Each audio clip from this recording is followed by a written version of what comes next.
Sir आपका बहुत बहुत स्वागत है हमारे रवि जॉन फार्मिंग लीडर में। सामने से जो किसान भाई देख रहे हैं उन्हें आप एक बार अपना छोटा सा परिचय दें। सर मेरा नाम प्रदीप कुमार राणा है जी। और मैं सोनीपत हरियाणा से हूँ और मैं मुख्य 4 फसलें करता हूँ। गेहूँ, चावल या धान जिसको बोलते हैं, सरसों और मूंग। जी। यही मैं 4 मुख्य फसल करता हूँ और उसका कारण ये है कि इनके मैकेनाइज सॉल्यूशन अवेलेबल हैं ताकि लेबर पे डिपेंडेंसी कम है। बिल्कुल। तो इन्हीं 4 फसलों के ऊपर मेरा ज़्यादा फोकस रहता है। तो इन चारों फसलों के लिए मैसियो ने क्या कुछ ऐसी चीज़ें बनाई है जिससे आपको प्रॉफिट हो रहा है, आपको फ़ायदा हो रहा है? देखो, जैसे मैंने बताया कि मैं तकरीबन अपनी जो खेती है मशीनों से करता हूँ। जी। तो मास्कियो के मेरे पास कुल 6 प्रोडक्ट हैं। जी। मैं अगर फर्बो की बात करूं तो इससे क्या होता है कि 40 फीट के अंदर ये खाद का स्प्रे करता है, मतलब खाद डालता है, बेसिकली स्प्रे नहीं करता।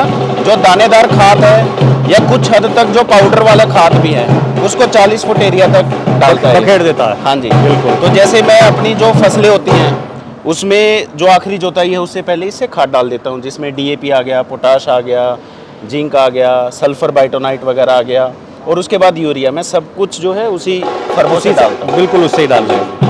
उसके बाद मेरे पास ये ओरिएजा है जी। इसका बेस्ट पार्ट क्या है कि ये जो धान होता है उसके अंदर पडलिंग या कद्दू जिसको बोलते हैं उसमें यूज़ होता है और इस तरह का प्रोडक्ट आई थिंक कोई और मैन्युफैक्चरर इंडिया में नहीं बना रहा है। तो मैं पिछले 2 साल से इसको यूज़ कर रहा हूँ और इसकी कद्दू जो ये करता है बहुत ही अच्छे से तरीके से करता है। इसमें बस ये है कि जो किसान इसको यूज़ कर रहा है उसको इसको यूज़ कैसे करना है वो जानकारी बहुत ज़रूरी है। वो ज़रूरी है, क्योंकि अगर वो जानकारी नहीं है तो अपने खेत को पूरा ऊंचा नीचा कर लेगा, लेकिन अगर जिसको ये जानकारी आ गई तो कद्दू भी बहुत बढ़िया और अच्छे सलीके से कर पाएगा।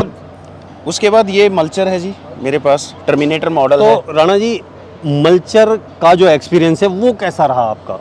अच्छा एक्सपीरियंस है, क्योंकि एक तो क्या है कि अगर आपके खेत के अंदर जो है फसलों के अवशेष ज़्यादा हैं तो आपके पास एटलीस्ट एक मशीन है जो उनको काबू में कर सकती है। बिल्कुल। ठीक है, अगर ये ना हो तो या तो आपको आग लगानी पड़ेगी या उनको जो निकाल के है खेत से बाहर लेके जाना आग पड़ेगा। लगेगी तो प्रदूषण होगा और फिर दिक्कत आएगी। हाँ, और मेरा ये मानना है कि जो किसान के फसलों के अवशेष हैं वही सब कुछ है उसके लिए, क्योंकि उसके अंदर जितने भी पौधों को न्यूट्रिएंट्स चाहिए वो सारे के सारे उसके अंदर अवेलेबल हैं। हाँ, कि जितना भी जो फालतू खरपतवार या जो कूड़ा है वो सब अगर हम उसी के अंदर काटेंगे तो वो जो कहीं ना कहीं हमें फायदा देगा। और वही अगर हम फैक्ट्रियों में भेज देंगे तो फिर वही है, हमें अगले साल उतना ही ज़्यादा खाद डालना पड़ेगा, उतना ही जो है जो ज़मीन है उसका टेम्परेचर बढ़ेगा। जी जी। तो जो इकोलॉजिकल बैलेंस है जी। ठीक है वो ख़राब हो जाता है।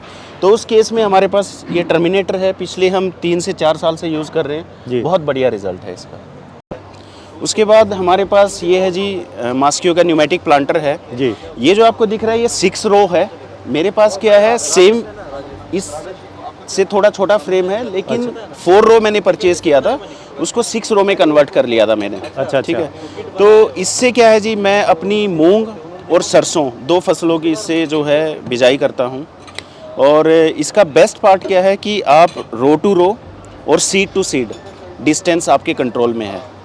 थर्ड जो सबसे इम्पोर्टेंट पार्ट है वो है इसका डेप्थ कंट्रोल। अच्छा। अगर आपका खेत हल्का सा भी ऊंचा नीचा है तो ये पैरेललोग्राम है, अगर आप इसका मैकेनिज्म देखोगे ये ज़मीन के हिसाब से अपने आप एडजस्ट करता है। तो हर रो के अंदर आपको एक समान गहराई मिलती है, भले ही आपका खेत बिल्कुल लेज़र लेवल्ड एक समान ना हो, लेकिन इसमें आपको जो डेप्थ है, सीड की डेप्थ है वो एक समान मिलती है, बिल्कुल एक समान मिलेगी। हाँ, बस इसकी एक शर्त है कि आपकी जो खेत की जोताई है वो अच्छी होनी चाहिए, क्योंकि अगर खेत की जोताई अच्छी नहीं होगी तो ये टायर क्या है, ये जंप करेगा ऐसे। बिल्कुल बिल्कुल। तो आपका जो सीड है वो एक समान डेप्थ में नहीं ले पाएगा। हालांकि वो मशीन की कमी नहीं है, वो हमारे ऑपरेशन की, हमारी फील्ड की। हाँ, हमने फील्ड कैसा तैयार किया है उसके ऊपर डिपेंड करेगा। हाँ जी। और इसके अंदर क्या है कि मास्कियो कुछ एसेसरीज भी देती है। अच्छा। कि अगर आपका खेत जो है कम जोताई किया हुआ है, जैसे धान के बाद आपको सीधी सरसों की बिजाई करनी है, तो इसमें ये डिस्क देते हैं आगे। अच्छा। एक एसेसरी कि वो डिस्क ऐसे रास्ता बनाते हुए चलती है, वो आगे लग जाती है यहाँ पे, इसके आगे। अच्छा अच्छा। और फिर पीछे मैकेनिज्म सेम रहता है, तो उसमें फिर ये बीज डालते हुए जाती है। तो ये फैसिलिटीज़ भी हैं इसमें। और इसका बेस्ट पार्ट मैं आपको बताता हूँ कि ये गास्पार्डो से बनाई हुई है। जैसे मास्कियो अलग कंपनी है, मास्कियो ने फिर गास्पार्डो को टेक ओवर किया हुआ है।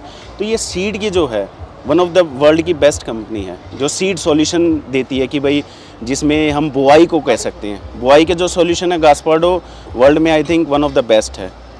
अभी क्या है कि मासिको के साथ आपका जो सफ़र है वो कैसा रहा, और आगे जो किसान भाई हैं उनसे इसके बारे में क्या कहना चाहेंगे? देखो जी, मैं आपको एक चीज़ बताता हूँ, मास्कियो गास्पार्डो के जो प्रोडक्ट हैं जी, वो बहुत अच्छे हैं, और ये कोई भी आम आदमी वो उसको देख के ही बता देता है कि हाँ, इसके अंदर इसकी पहली होती है लुक वाइज, आप फिनिशिंग देखोगे, पेंट की क्वालिटी देखोगे, नट बोल्ट हर चीज़ आपको जो है बहुत एक होता है ना कि सलीके से लगाई हाँ, हुई है, सलीके से लगाई हुई है। तो ये एक प्रॉपर R&D किए हुए प्रोडक्ट्स हैं। ऐसा नहीं है कि कहीं से भी जुगाड़ कर दिया, अच्छा इसमें ये कर दिया, एक मशीन मार्केट में उतार दी, बिल्कुल, वो बिल्कुल। चीज़ नहीं है। तो इसका बेस्ट पार्ट ये है कि ये वेल रिसर्च्ड प्रोडक्ट्स हैं, ठीक है। दूसरा मैं आपको बताता हूँ क्या होता है कि ये नए प्रोडक्ट्स हैं, अपने जो इंडियन फार्मर्स हैं या हमारे बीच आ रहे हैं, तो इसकी नॉलेज लेनी बहुत इंपॉर्टेंट है। हाँ, पहले जानकारी होनी चाहिए, जानकारी चलाने से होनी पहले। चाहिए, क्योंकि नहीं, कहीं ना कहीं हम या तो इससे गलत बताएंगे या हम खुद गलत होंगे। एग्जैक्टली तो उसमें बस मेरा बस एक ही चैलेंज रहता है कि जो मास्कियो की जो टीम है, मतलब अगर वो टीम के बंदे को नॉलेज अच्छी है बिल्कुल। तो फार्मर को वो अच्छा गाइड कर पाता है। फिर वो फार्मर की भी रिस्पॉन्सिबिलिटी बनती है कि वो जो जानकारी दे रहा है उसको अच्छे से समझे, आगे आगे कैसे आप एग्जैक्टली वो और फील्ड अपने फील्ड के हिसाब से भी अपनी नॉलेज गेन करता करें। रहे। बिल्कुल बिल्कुल। अब मान लो ये मशीन इतनी अच्छी है, मतलब मैं आपको जैसे इसकी खूबियाँ अगर बताऊं, जैसे मैंने बताया डेप्थ कंट्रोल हो गया, seed to seed, row to row, फिर ये हाई स्पीड में सोइंग करती है कि आपको धीरे धीरे चलाने की ज़रूरत नहीं है। लेकिन क्या है, अगर मेरे को इसकी नॉलेज ही नहीं है, इसको यूज़ करने का ही नहीं आता, तो मैं क्या करूँगा, तो फिर इस पे ब्लेम डाल दूंगा हाँ, कि कि ख़राब मशीन है, बिल्कुल, ख़राब बिल्कुल, कंपनी बिल्कुल। है। लेकिन इस मशीन को तैयार करने के पीछे जो मेहनत है वो बहुत लगती है।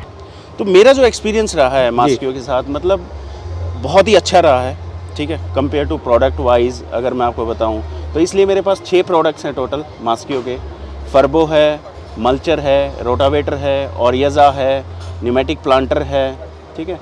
तो ये क्योंकि प्रोडक्ट्स जो हैं मतलब अच्छी क्वालिटी है, सस्टेनेबल हैं, तो इसी वजह से मैं जो है इससे जुड़ता चला गया और मेरी प्रोडक्ट लाइन बढ़ती चली गई। तो राणा जी, आपने एक किसान होने के नाते जो किसान भाइयों को इतनी अच्छी मासिकों के बारे में जानकारी दी, उसके लिए आपका बहुत बहुत धन्यवाद। नहीं धन्यवाद सर, थैंक यू।